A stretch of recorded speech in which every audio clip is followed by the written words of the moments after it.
दोस्तों, स्वागत है आपका मेरे YouTube चैनल इंग्लिश बाबू पर। और आज मैं फिर हाजिर हूँ आपके साथ एक नई स्टोरी लेकर। और दोस्तों, आज जो स्टोरी मैं आपके लिए लेकर आया हूँ ये एक शॉर्ट मॉरल स्टोरी है। बहुत ही इंटरेस्टिंग स्टोरी है, सुनने में आपको बहुत मज़ा आएगा। उसके अलावा इस स्टोरी में आपको कुछ नए इंग्लिश के वर्ड मीनिंग सीखने को मिलेंगे, उनकी करेक्ट प्रोनाउंसिएशन के बारे में आप सीखेंगे। इसे बिल्कुल ही डिटेल में रीड करेंगे तो जो ट्रांसलेशन का प्रोसेस है बहुत अच्छे से सीख पाएंगे।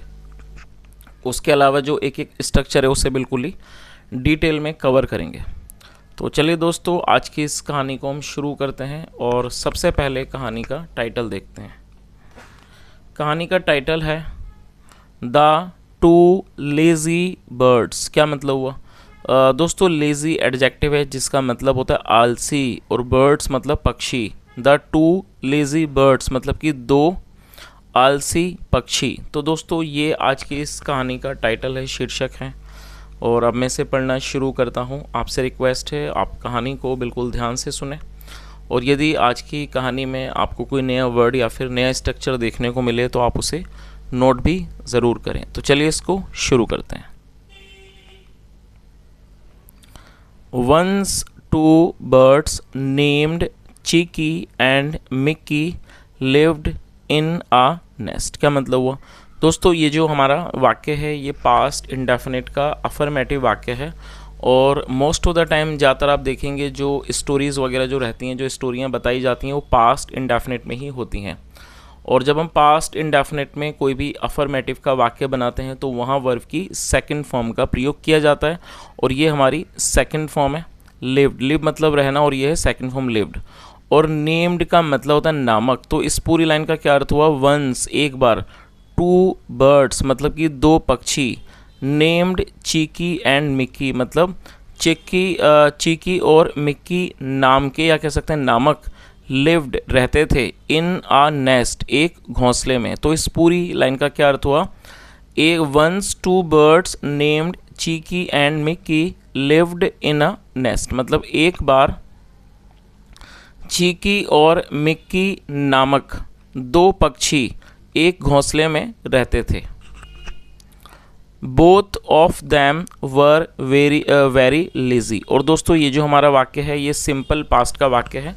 सिंपल पास्ट का मतलब होता है जब हम पास्ट में कोई ऐसा वाक्य बनाते हैं जहाँ पर वॉज या वर्ब का प्रयोग हेल्पिंग वर्ब के रूप में किया जाता है, और साथ में नाउन या फिर एडजेक्टिव को लेकर वाक्य बनाया जाता है।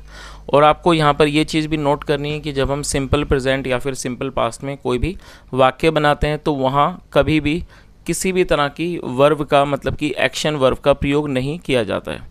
और ये हमारा सिंपल पास्ट का वाक्य है, और यदि सब्जेक्ट प्लूरल होगा तो वहाँ पर वर्ब का प्रयोग हेल्पिंग वर्ब के रूप में किया जाता है। तो ये हमारा प्लूरल सब्जेक्ट है।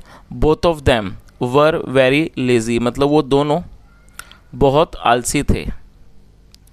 One day it was a cold winter day. और दोस्तों, ये भी हमारा सिंपल पास्ट का वाक्य है जहाँ पर वॉज का प्रयोग हेल्पिंग वर्ब के रूप में किया गया है। यहाँ इस वाक्य में कोई वर्ब नहीं है, सिर्फ नाउन को लेकर वाक्य बनाया गया है। तो ये सिंपल पास्ट का वाक्य है। One day it was a cold winter day मतलब एक दिन एक सर्दी का ठंडा दिन था, मतलब ये एक सर्दियों का ठंडा दिन था। A chilly breeze was blowing all around. Chilly का मतलब ठंडी, अ चिली ब्रीज, और जो एक ठंडी हवा थी वॉज ब्लोइंग ऑल अराउंड मतलब हर तरफ एक ठंडी जो हवा थी वो चल रही थी। There was snowfall too. और दोस्तों, टू मतलब भी, देयर वॉज स्नोफॉल टू, और वहाँ बर्फबारी भी हुई थी। By chance a hole was made in their nest. क्या मतलब हुआ? और दोस्तों, THEIR देयर का मतलब होता है उनके, उसके, उसे देयर कहा जाता है। बाई चांस का मतलब होता है संयोग से, या कह सकते हैं इत्तेफाक से, संयोग से, संयोगवश, मतलब कि संयोग से। A whole was made in their nest मतलब कि संयोग से उनके नेस्ट में मतलब उनके घोंसले में एक छेद हो गया, या कह सकते हैं एक छेद बन गया। The cold wind blew in through the hole and was chilling the warm nest. क्या अर्थ हुआ? The cold wind blew in through the hole, जो ये कोल्ड विंड थी मतलब जो ठंडी हवा थी, ब्ल्यू, और ये ब्लो की सेकंड फॉर्म है, ब्लो मतलब है ना, ब्ल्यू मतलब कि बही, इन थ्रू द होल मतलब एक जो ठंडी लहर थी, जो एक ठंडी हवा थी, वो उस घोंसले के छेद से, blew in through the hole मतलब उस छेद से होकर गुजर रही थी, and was chilling the warm nest, और वो उस वॉर्म नेस्ट को मतलब उस गर्म घोंसले को वो क्या कर रही थी, वो ठंडी कर रही थी, मतलब जो उस छेद से एक ठंडी हवा जो बहकर गुजर रही थी वो उस गर्म घोंसले को ठंडा कर रही थी। चलिए आगे देखिए। Both Chikki and Mikki were feeling cold, और दोस्तों ये जो हमारा वाक्य है पास्ट कॉन्टिन्यूस का वाक्य है। पास्ट कॉन्टिन्यूस का मतलब होता है जब हम पास्ट में ऐसा वाक्य बनाते हैं जहाँ पर रहा था, रही थी, रहे थे वाक्य की टेल पर होते हैं, तो इस तरह का वाक्य पास्ट कॉन्टिन्यूस का वाक्य कहलाता है, जहाँ पर वॉज वर्ब का प्रयोग हेल्पिंग वर्ब के रूप में किया जाता है और साथ में वर्ब की फोर्थ फॉर्म लगाई जाती है। और फील कोल्ड का मतलब होता है ठंड लगना। और दोस्तों फील का प्रयोग करके आप इस तरह के कई वाक्य बना सकते हैं, जैसे मान लीजिए वाक्य बनाते हैं मुझे भूख लग रही है, आई एम फीलिंग हंग्री, मुझे प्यास लग रही है, आई एम फीलिंग थर्स्टी। तो इस तरह से फील का प्रयोग करके हम कई तरह के वाक्य बनाते हैं जो ज़्यादातर हमारे इमोशन से जुड़े होते हैं। तो क्या अर्थ हुआ, Chikki and Mikki were feeling cold, मतलब चीकी और मिक्की को ठंड लग रही थी, ठंड महसूस हो रही थी या लग रही थी। चीकी थॉट, और ये थिंक की सेकंड फॉर्म है, थिंक मतलब सोचना और थॉट मतलब सोचा। चीकी थॉट, चीकी ने सोचा। आई वंडर, वंडर का मतलब होता है किसी बात का आश्चर्य होना, उसने क्या सोचा, आई वंडर मुझे मतलब मुझे आश्चर्य है। Why Mikki is not repairing the hole, और दोस्तों ये हमारा प्रेजेंट कॉन्टिन्यूस का वाक्य है जहाँ पर इसका प्रयोग हेल्पिंग वर्ब के रूप में किया गया और ये फोर्थ फॉर्म है। रिपेयर का मतलब होता है किसी चीज़ को ठीक करना, किसी चीज़ की मरम्मत करना, उसे रिपेयर कहा जाता है और ये फोर्थ फॉर्म है। तो इस लाइन का क्या अर्थ हुआ, चिकी थॉट, चिकी ने सोचा। I wonder why Mikki is not repairing the hole, मतलब मुझे आश्चर्य है कि मिकी छेद को रिपेयर क्यों नहीं कर रहा है। चलिए आगे देखिए।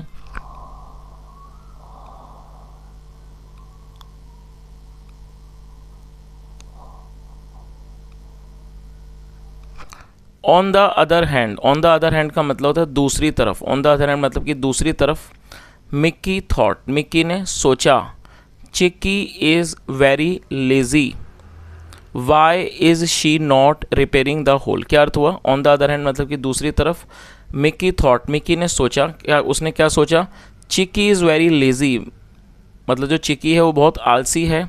Y is she not repairing the hole, मतलब वह छेद को की मरम्मत क्यों नहीं कर रही है, वो इस छेद को रिपेयर क्यों नहीं कर रही है, उसको ठीक क्यों नहीं कर रही है।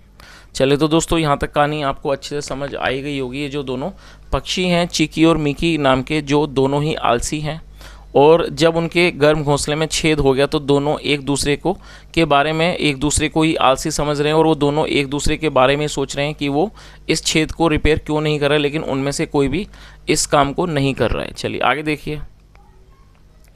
Both of them depended on each other but no one mended the hole. क्या अर्थ हुआ, दोस्तों डिपेंड का मतलब होता है निर्भर होना, और ये हमारी सेकंड फॉर्म है डिपेंड की, डिपेंड मतलब निर्भर होना, और ये सेकंड फॉर्म है। Both of them depended on each other, मतलब वो दोनों एक दूसरे पर निर्भर थे। But no one mended the hole, और मेंड का मतलब होता है ठीक करना, और ये सेकंड फॉर्म है। But no one mended the hole, लेकिन किसी ने भी उस छेद को सुधारा नहीं। मेंड का मतलब सुधारना, ठीक करना, मतलब किसी ने भी उस छेद को ठीक नहीं किया, उसे नहीं सुधारा। चलिए आगे देखिए। Slowly the snowfall became heavy and the chilly breeze nearly froze their warm nest. क्या अर्थ हुआ, स्लोली, स्लोली मतलब धीरे धीरे। द स्नोफॉल बिकेम हैवी, मतलब जो स्नोफॉल था, स्नोफॉल का मतलब होता है बर्फबारी, जो बर्फबारी थी। बिकेम, और दोस्तों ये भी हमारा पास्ट इंडेफिनिट का अफर्मेटिव वाक्य है, और बिकम का मतलब होना या फिर बनना, और ये सेकंड फॉर्म में became. Slowly the snowfall became heavy, मतलब धीरे धीरे जो स्नोफॉल थी, बर्फबारी थी, बिकेम हैवी, वो और मतलब और भारी हो गई, मतलब ज़्यादा मात्रा में बर्फबारी होने लगी। एंड द चिली ब्रीज, और वो जो ठंडी मतलब वो जो ठंडी जो ब्रीज थी, हवा थी, nearly froze their warm nest. और दोस्तों ये जो वर्ड है आप इसे नोट कर सकते हैं, फ्रीज की सेकंड फॉर्म है फ्रोज, इसका मतलब होता है जमा देना। तो इसका क्या अर्थ हुआ, नियरली फ्रोज देयर वार्म, मतलब उस चिल्ली, उस ठंडी हवा ने लगभग उनका जो वार्म, मतलब जो वार्म नेस्ट था, जो उनका गर्म घोंसला था, उसको लगभग उसने जमा ही दिया, मतलब उसको लगभग जमा दिया।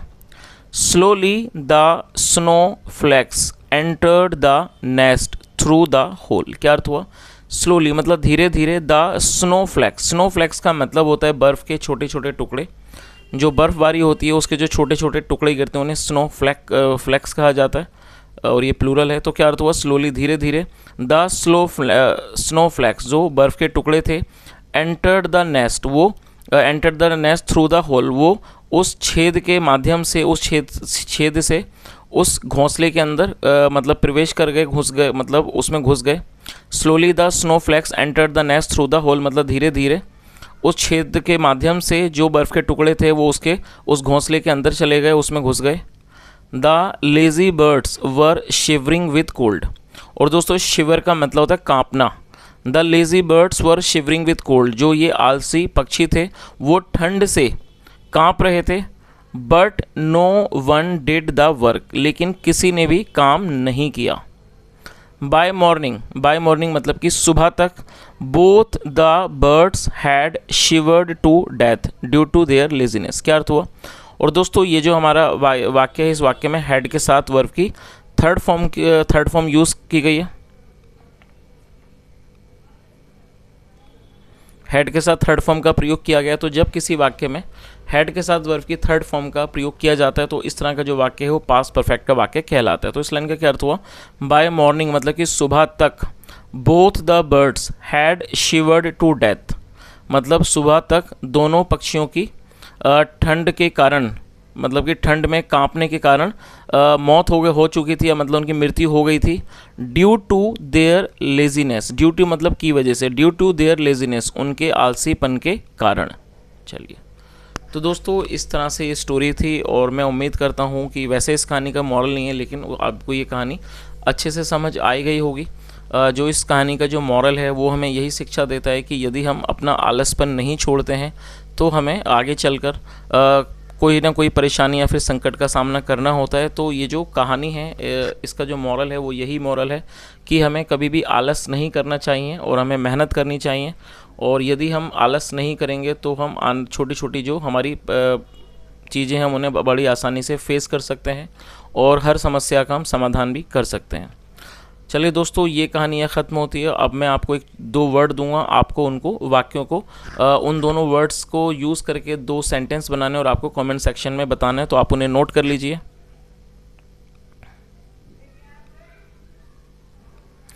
LAZY लेज़ी, दोस्तों ये एडजेक्टिव है जिसका मतलब होता है आलसी। तो आपको एक वाक्य बनाना है और आपको उस वाक्य में इस वर्ड का प्रयोग करना है।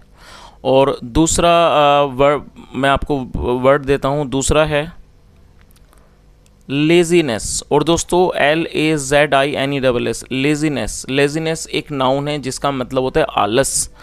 तो आपको इसका भी प्रयोग करना है और इस वर्ड का प्रयोग करके, इस शब्द का प्रयोग करके आपको एक सेंटेंस बनाना है। तो इस तरह से दोस्तों आज मैंने 2 आपको वर्ड्स दिए हैं। पहला है लेज़ी जो कि एडजेक्टिव है, और दूसरा है लेजीनेस जो कि एक नाउन है जिसका मतलब होता है आलस।